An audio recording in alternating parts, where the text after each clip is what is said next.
Bonjour mesdames et messieurs, je suis ravi d'être avec vous aujourd'hui.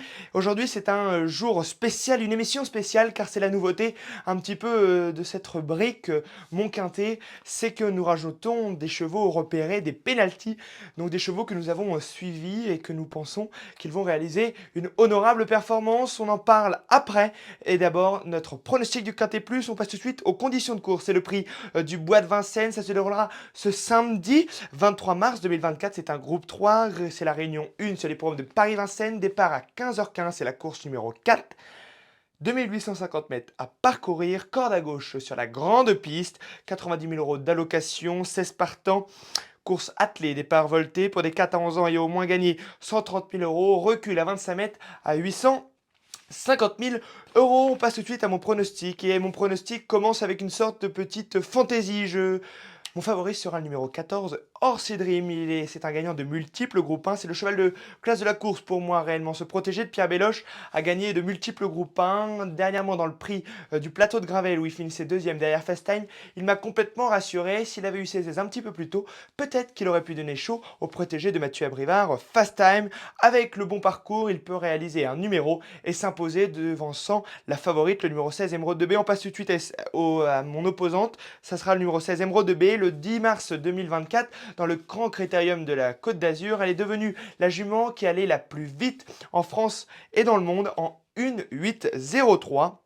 Elle a pris une autre dimension ces derniers temps, déjà depuis quelques années. On se souvient que c'est une jument qui vient des réclamer, comme quoi les histoires aux courses, ça peut apparaître. Dès lors qu'on commence tout bas, on peut arriver tout haut. La preuve en est avec Emeraude de B, cette protégée de Benjamin Goetz, qui pour moi a une première chance de cette course. Elle sera associée à Franck Nivard, elle est en pleine forme.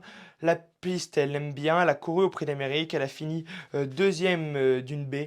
Pour moi, il n'y a pas grand chose à dire, c'est l'opposante principale à mon numéro 14, Orsi Dream. J'enchaîne avec le numéro 2, Desiderio Desi. Il m'a beaucoup plu dans le prix du plateau de Gravel où il finissait troisième. Il a montré réellement qu'aujourd'hui, que ce jour, il était capable de devancer presque les meilleurs Français, pas seulement de sa génération, mais toutes générations confondues.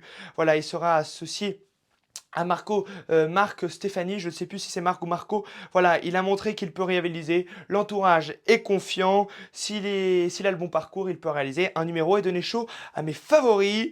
Voilà, il a réalisé réellement, je vous le dis, hein, c'est peut-être le cheval de la course, du moins la méfiance de cette course, le numéro 2, Desiderio Desi. Il sera sans doute aux alentours de 8-9 €. Je vous conseille de vous en méfier.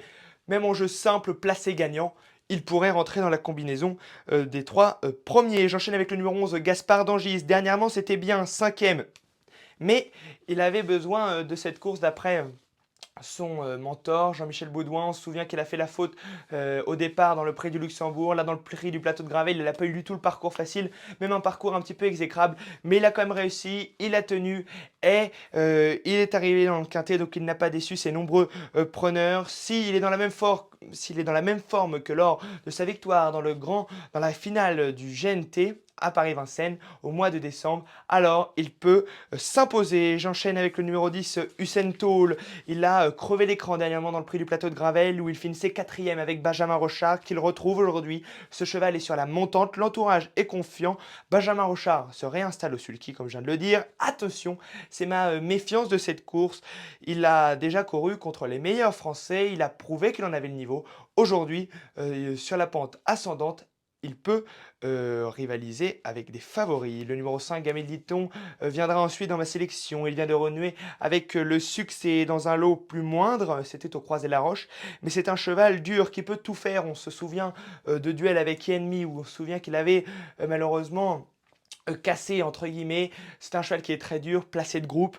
Moi je m'en méfie beaucoup, mais je m'en méfie pas forcément pour la victoire, mais je m'en méfie surtout pour les places. C'est impossible, 4/5e se protéger de la famille Lévesque qui sera associé à François Lagadec qui le connaît très bien. J'enchaîne avec le numéro 4, Epsom d'Airfray. Ce cheval de 10 ans retrouve réellement une seconde jeunesse avec Louis Baudouin au sulky pour l'entraînement de son père Jean-Michel.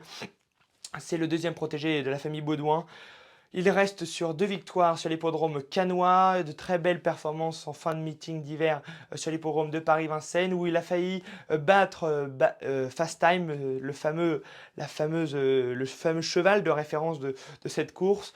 Donc voilà, moi je m'en méfie tout particulièrement car il peut rentrer dans la combinaison du quintet plus. Et je finis ma sélection avec le numéro 12, Eric The Hill. C'était la note dans le critérium de vitesse où il finissait 7e sans avoir toutes ses aises. On se souvient que son partenaire avait repris les rênes au poteau. Sinon, il aurait peut-être pu prendre la 5e place à Vividoisas. On ne pourra jamais savoir parce que la course est passée, mais du moins avec la vision que nous avons eue de cette course, moi je pense qu'il peut rentrer dans ce quintet. C'est un petit cheval qui donne son cœur sur la piste. Franck Ouvry le connaît très bien et il sera à son sulky. Voilà pour mon pronostic en analyse. Maintenant je vous le fais en chiffres. Mon favori sera le numéro 14, Orsi Dream, devant le numéro 16, Emerald de B, devant le numéro 2, Desiderio Desi, devant le numéro 11, Gaspard d'Angis, puis le numéro 10, Ucento, le numéro 5, Gamay de Liton, le numéro 4, Epsom d'Airfray, devant le numéro 12, Eric The Hill. C'est tout pour mon pronostic. Voilà mes 8 chevaux.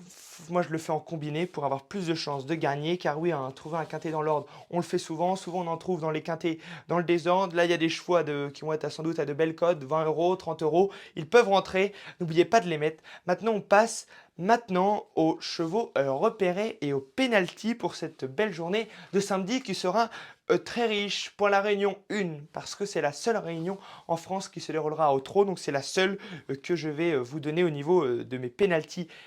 Pas forcément, mais au niveau de mes chevaux repérés, je commence avec le numéro 104, Lisa Josselin, numéro 4 dans la première course, qui sera pour moi un penalty. C'est une fille de Bélina Josselin et de Reddy Cash, une très belle naissance, une des meilleures naissances que nous avons vues sur notre territoire depuis que les courses hippiques existent. Elle aura de légitimes ambitions dans ce prix de Châtillon. Elle vient de renouer avec la victoire. C'est un coup de cœur. Elle sera associée à son mentor, Jean-Michel Bazir. J'enchaîne avec le numéro 6 dans la 6e course. Inexcess Bleu, je vais contre le favori Hino du Lupin qui vient de battre mon fameux 6 Inexcess Bleu. Mais Inexcess Bleu l'a déjà battu en 3 tentatives. C'est 2 victoires pour Hino du Lupin et 1 pour Inexcess Bleu. Je pense que Inexcess Bleu peut remettre les points à égalité. Voilà, je le vois aujourd'hui reprendre le chemin du succès. Elle sera associée à Loa Brivard, par manque de Alexandre Brivard blessé. J'enchaîne avec le numéro 715, numéro 15 dans la 7e course. Cracovia est une jument de très grande qualité. Après une absence d'1 an et de 3 courses de rentrée, aujourd'hui c'est la course entre guillemets préparée.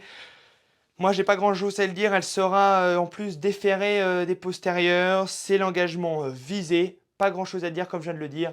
Moi, c'est un penalty. J'enchaîne avec le numéro 14 dans la 9e course, Jasmine de Bayeul, qui reste sur 2 victoires en battant des chevaux qu'il retrouve aujourd'hui.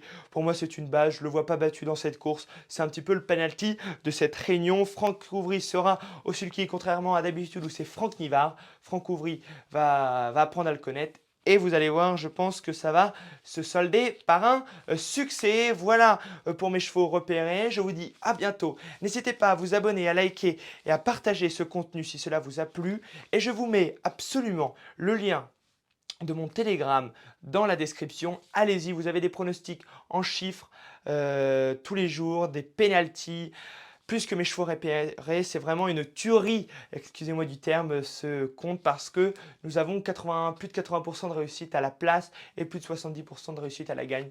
Voilà, c'est vraiment, en plus c'est gratuit, donc ça c'est super. Allez-y, nombreux, et moi je vous dis à bientôt sur le Turf 1 et bonne chance à tous.